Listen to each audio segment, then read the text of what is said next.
অচেনা মেয়ে আমাকে এই পার্সেলটা পাঠাইছে। এই পার্সেলটার মধ্যে কি আছে এটা জানতে চাইলে পুরো ভিডিওটা শেষ পর্যন্ত দেখতে থাকেন। সকাল সকাল ডেলিভারি ম্যান আমাকে ফোন দিয়ে বলে যে ভাই আপনার একটা পার্সেল আছে, দ্রুত নিয়ে যান। আমি বলি ভাই কিসের পার্সেল, আমি তো কোনো অর্ডার করি না, হঠাৎ করে পার্সেল কোন যাতে আসতেছে।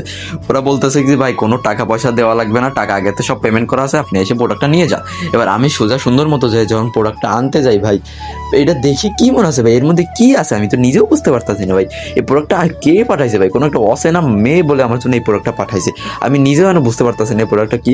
তো দ্রুত করে আমি বাসায় চলে আসলাম এই প্রোডাক্টটা আনবক্সিং করার জন্য, আর আমি খুবই এক্সাইটেড যে এর মধ্যে কি আছে এটা দেখার জন্য। ভাই প্রোডাক্টটা আনবক্সিং করার পর আমি দেখতে পেলাম ভাই এখানে 5টা শার্ট এবং একটা হুডি পাঠাইছে। ভাই আমি তো লিটারেলি অবাক এইগুলো দেখে, এত সুন্দর সুন্দর শার্ট আর হুডি ভাই, যেগুলো মানে জাস্ট অমাইক ভাই, আমার কাছে অনেক ভালো লাগছে এগুলো। যেই নাম্বার থেকে অর্ডারটা করা হয়েছে আমি সেই নাম্বারে কল দিই, ঠিক আছে। কল দিলে হঠাৎ করে দেখি একটা ছেলে কল ধরে। আমি কই কি রে, আমি শুনলাম একটা মেয়ে অর্ডার দিছে নাকি, মেয়ে পার্সেল পাঠাইছে, কিন্তু ছেলে কল ধরে কে।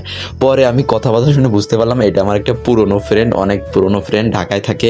ও আমার জন্য মূলত গিফট আকারে পাঠাইছে, কিন্তু একটা মেয়ের নাম দিয়ে, মানে